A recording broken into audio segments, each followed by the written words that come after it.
Hoy hemos invocado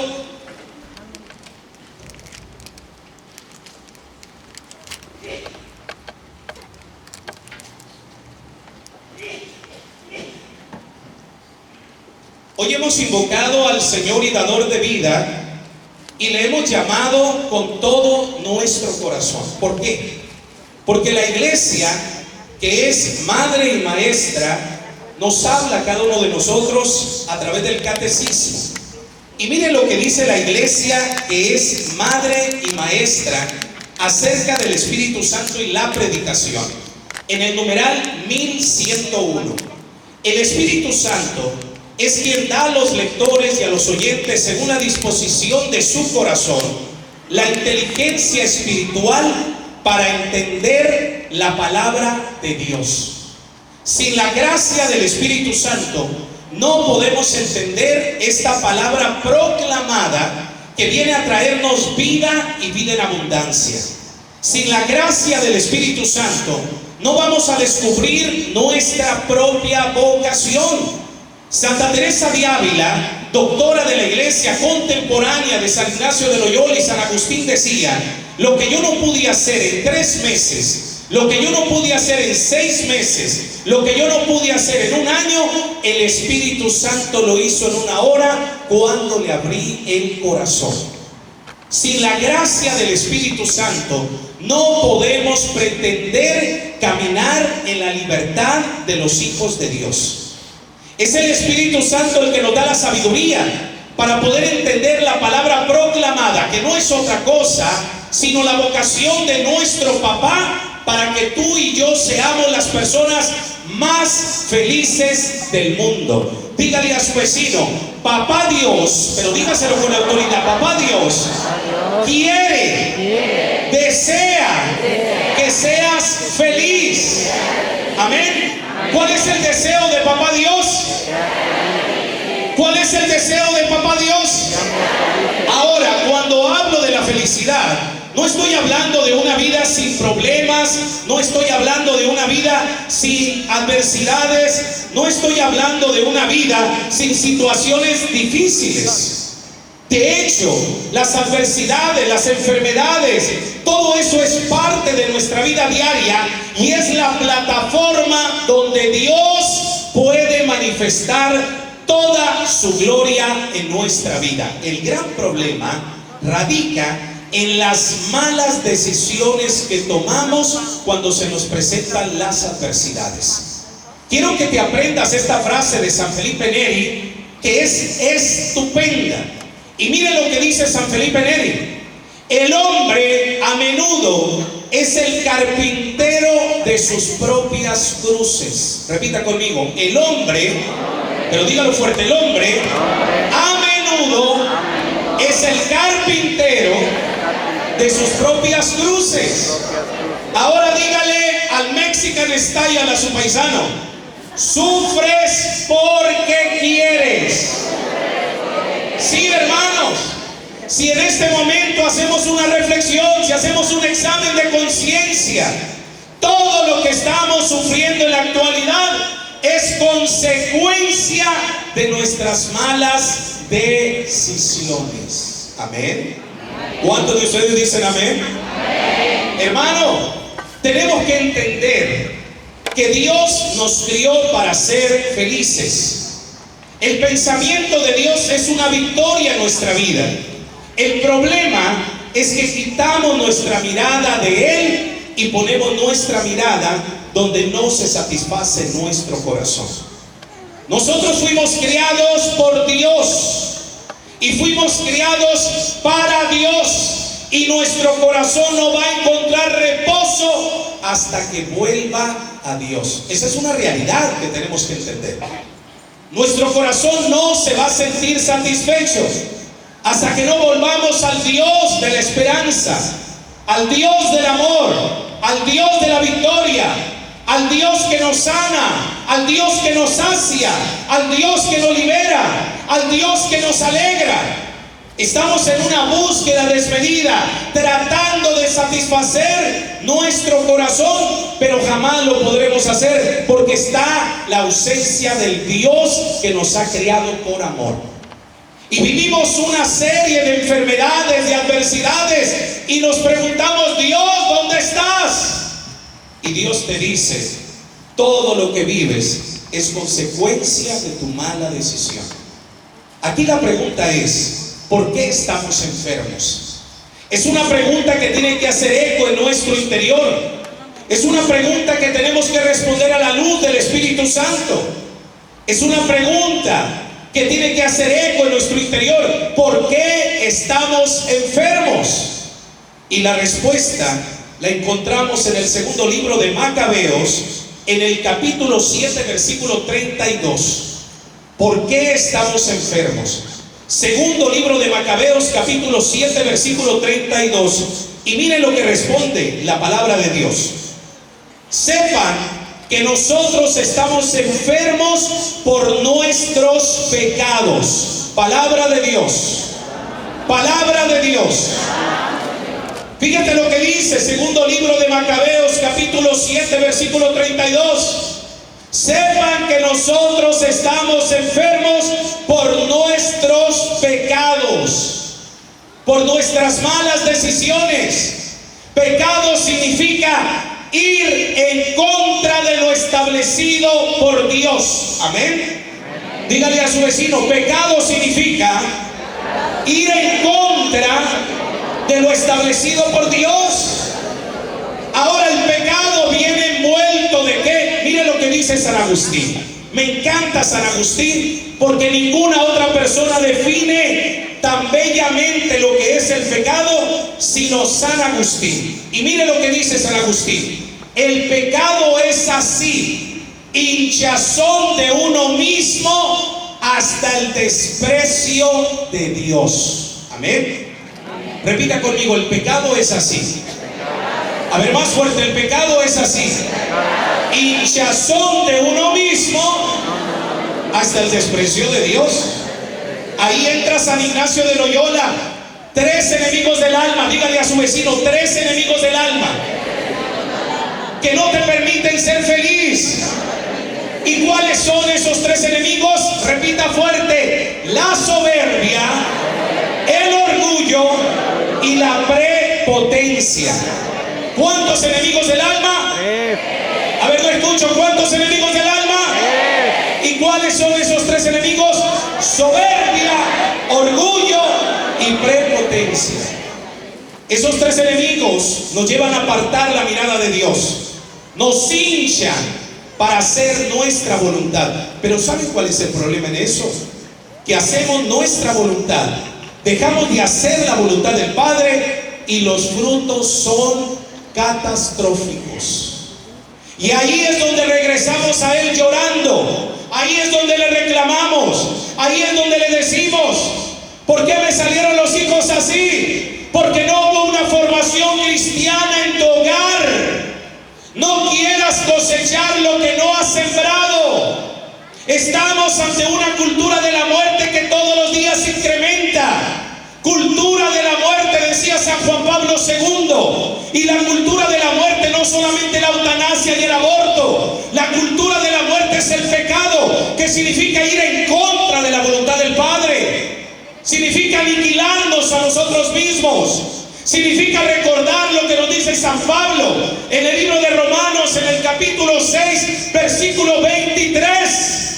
Recuerde Romanos capítulo 6, versículo 23. El fruto del pecado es la muerte. Amén. ¿Cuál es el fruto del pecado? Muerte. Dígale a su vecino: no pretendas ser feliz cuando en tu corazón está anidado el pecado. Hermano, es ilógico. No podemos pretender llevar una vida victoriosa cuando en nuestro corazón se ha anidado la soberbia, el orgullo, la prepotencia. Tenemos que vaciarnos. Por eso me encanta San Agustín cómo define el pecado. El pecado es así: hinchazón de uno mismo hasta el desprecio de Dios. ¿Sabes por qué Dios no puede obrar maravillas en tu vida? Porque estás demasiado hinchado de ti. Dígale a tu vecino, pero dígaselo con amor, por favor: vecino. Pero dígaselo con una sonrisa: vecina, vecino.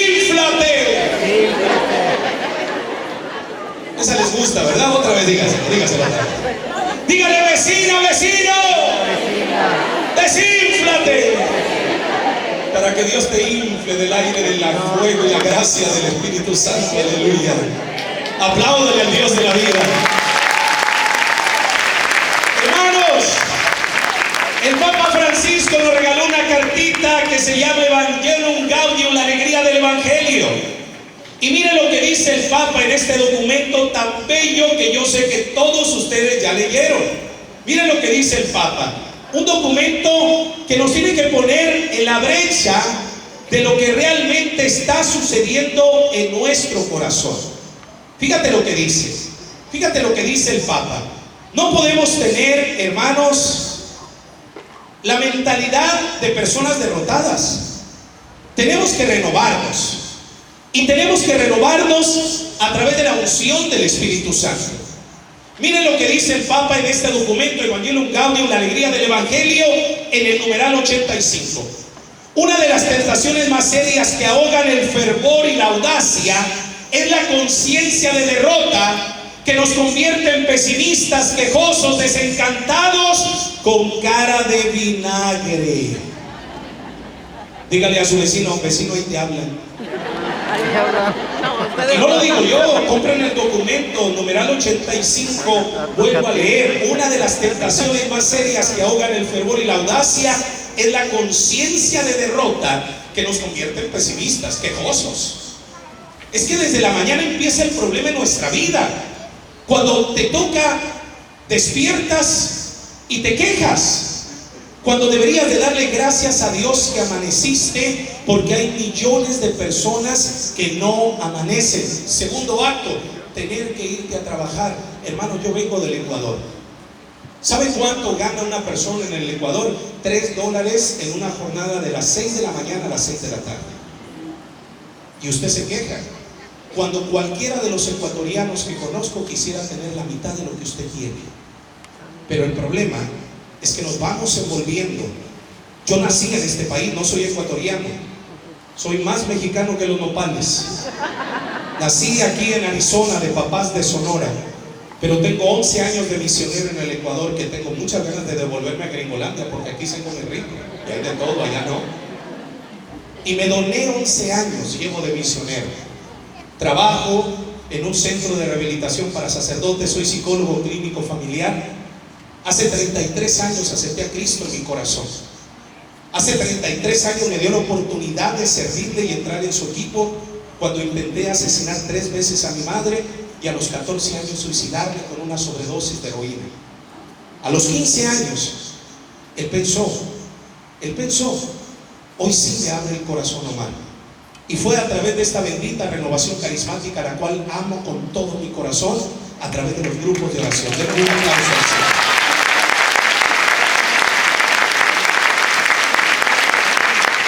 Y el Señor no violentó mi corazón, por eso les digo, sufres porque quieres. Yo hasta los 15 años sufría. Hoy les puedo decir que no sufro. ¿Y saben por qué? Porque mi mirada la pongo en Cristo.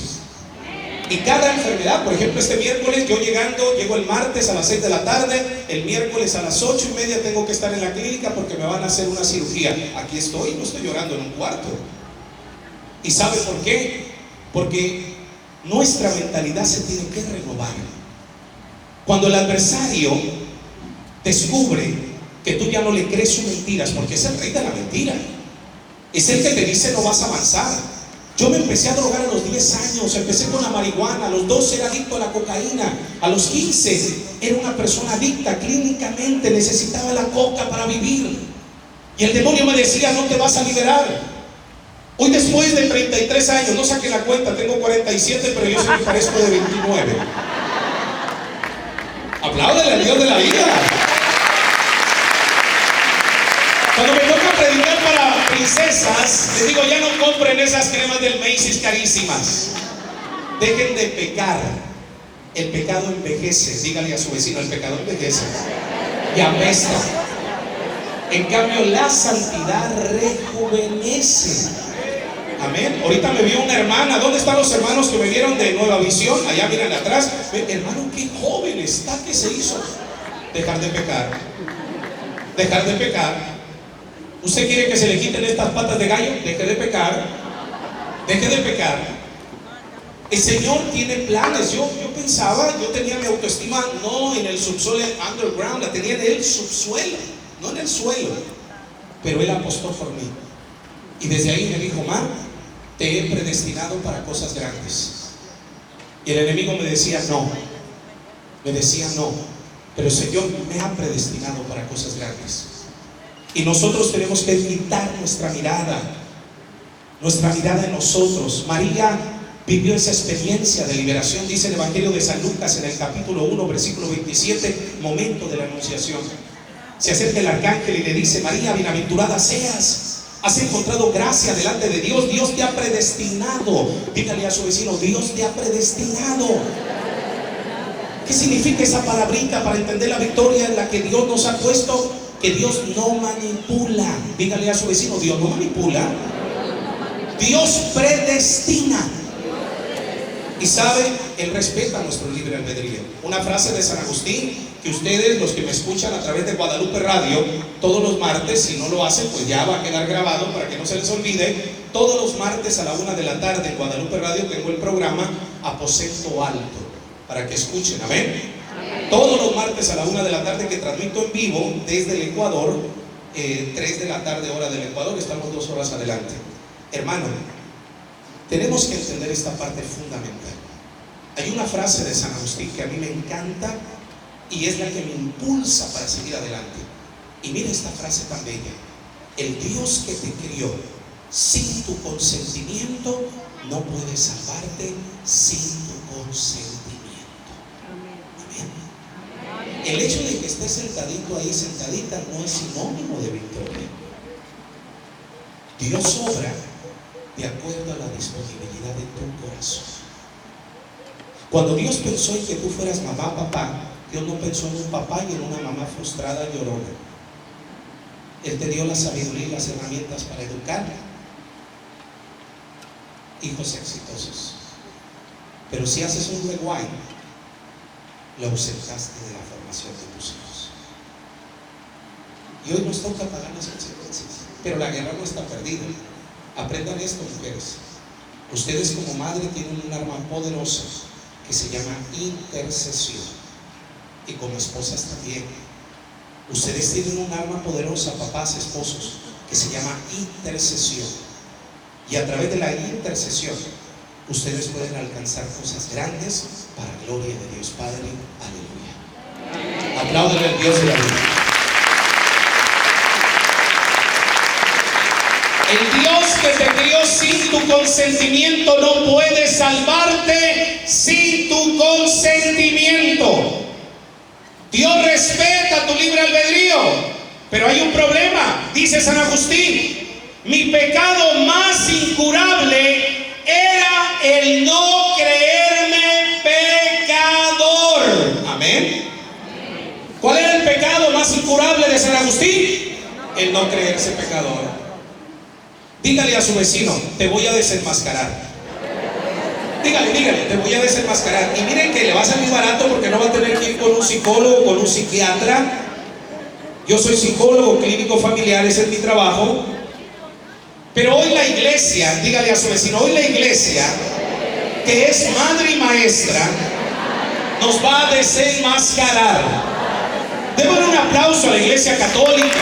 Fuerte ese aplauso. Más fuerte ese aplauso. Más fuerte ese aplauso. Fuerte, fuerte. Ahora repita conmigo: la iglesia católica es mi mamá. Pero saque pecho y dígalo con orgullo: la iglesia católica es mi mamá. Dígale al vecino: la iglesia católica es mi mamá. Ahora usted respóndale: pórtate como hijo de la iglesia, porque nomás la quemas. Es que somos muy buenos para levantar la mano y decir soy católico, pero en la vida, ay Dios mío, parecemos satánicos. No hay coherencia entre lo que creemos y lo que vivimos. Ojo con eso. Ojo con eso. Ojo con eso. Tenemos que ser coherentes. Recuerden lo que hacía Francisco de Asís. Francisco de Asís se ponía en la puerta del monasterio, mandaba a sus frailes a predicar, y a cada fraile le daba una Biblia, pero se la daba con esta condición: solamente si es necesario, abre la Biblia, porque la primera Biblia que tienen que leer allá afuera es tu vida. Tu vida impacta, tu vida renueva, tu vida transforma, y sobre todo, tu vida es un milagro para muchos que no van a ir a la iglesia. Amén. Dígale a su vecino: hijo de la iglesia, a comportarse como hijo de la iglesia. Y la iglesia, que es madre y maestra, nos va a desenmascarar. Dígale: qué rico, especialmente a su esposo o su esposa, que se da aires de perfecto. Mire, aquí nos vamos a desinflar todos. Amén. Dígale a su vecino: prepárate, vecinito. Te vas a desinflar. O te desinflas o te desinflas. Y mire lo que dice la iglesia: Catecismo Católico numeral 1707. Miren lo que dice la iglesia: Catecismo Católico numeral 1707. El hombre, persuadido por el maligno, abusó de su libertad desde el comienzo de la historia. Sucumbió a la tentación y cometió el mal. Conserva el deseo del bien, pero en su naturaleza lleva la herida del pecado original. Ha quedado inclinado al mal y sujeto al error. Repita conmigo: ha quedado inclinado al mal y sujeto al error. Dígale a su vecino: ahí te hablan. Pero dígale: ahí te hablan. Y mira, aquí viene la parte más fuerte. De ahí que el hombre, escuche, de ahí que el hombre esté dividido en su interior. Lo que decía San Pablo: no entiendo mi proceder, porque queriendo hacer lo bueno, termino haciendo lo malo. Amén. ¿Cuántos de ustedes entran alegres, contentos, salen y en menos de un minuto ya la vuelven a embarrar? Brincan, se caen, oran en lenguas, profetizan, de todo, se revuelcan y al minuto la vuelven a embarrar. Esa es nuestra naturaleza. Miren, hermanos, entiendan esta parte fundamental, que yo tuve que ir hasta Roma para entenderla o coentenderla. Hace un mes y medio estuve en el curso internacional de exorcistas, que por primera vez, convocado por el Papa Francisco, tuvimos la gracia de tener 2 conferencias con él. Se aceptó a 2 laicos, que fuimos los 2 laicos que fuimos de mi arquidiócesis, por intervención de nuestro obispo, Monseñor Fausto Traves. Se aceptó a 2 laicos. Eran 250 obispos y 150 sacerdotes en ese curso internacional de exorcistas, porque formo parte de la pastoral de exorcismo de todo lo que es Sudamérica. Somos 2 laicos solamente en medio de todos los sacerdotes. Y nos recordaba el padre José Antonio Fortea, uno de los grandes exorcistas que lo hemos llevado al Ecuador, amigo, un hombre de Dios, un profeta de nuestros tiempos. Y decía él: aquel corazón que no reconoce la maldad y la fragilidad dentro de él es un corazón que no está dispuesto a emprender un camino de conversión y santidad. Amén. ¿Escuchó bien lo que dije? Aquel corazón que no reconoce su miseria, su fragilidad, es aquel que no está dispuesto a emprender un camino de conversión y santidad. El problema de nosotros es que queremos empezar de arriba hacia abajo, y tenemos que empezar de abajo hacia arriba.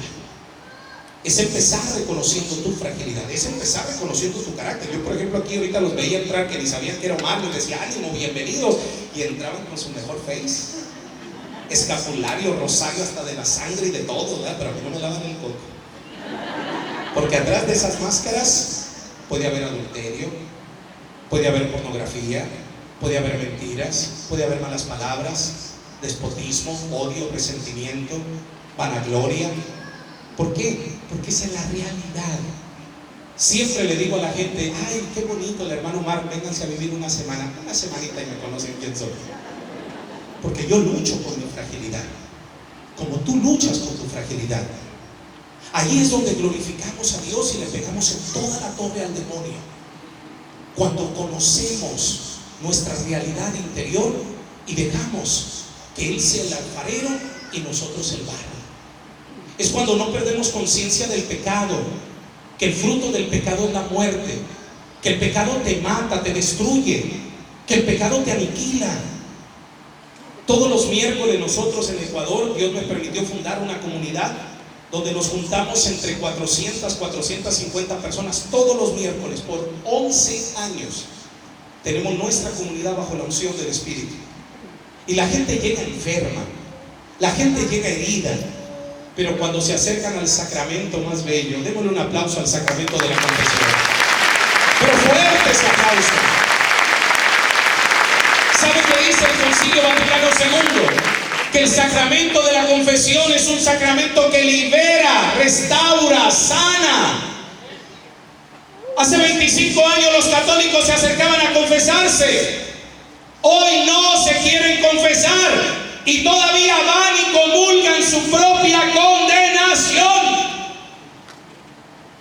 Por eso se ha incrementado el trabajo de los psicólogos y psiquiatras. Hace 25 años no era rentable ser psicólogo o psiquiatra. ¿Sabe por qué? Porque los mejores centros de psicología eran los confesionarios. Yo atiendo los jueves. En mi oficina llegan entre 100 y 150 personas. Hay gente que llega temblando: hermano Omar, ayúdeme, no puedo. Y lo primero que hago es invocar al Espíritu Santo, porque es el que me revela la verdad. Y después viene la pregunta que da el parámetro para ver qué necesita la persona. ¿Cuándo fue la última vez que te confesaste? Hay gente que tiene 5, 8, 9 años, 10 años sin confesarse. Hermano, ¿cómo pretendes ser feliz si por dentro estás podrido? San Juan Bosco tenía una técnica favorable.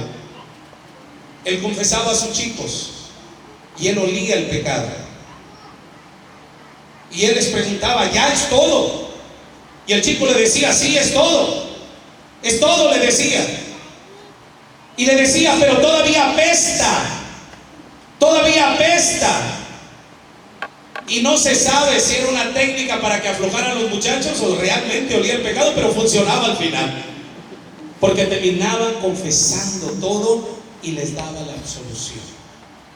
El pecado apesta, hermano. Y hay un sacerdote que me colabora cada semana, y cuando yo escucho que la persona tiene 8, 5, 3, un año, meses, le digo: por favor, vaya a confesarse. Vaya a confesarse.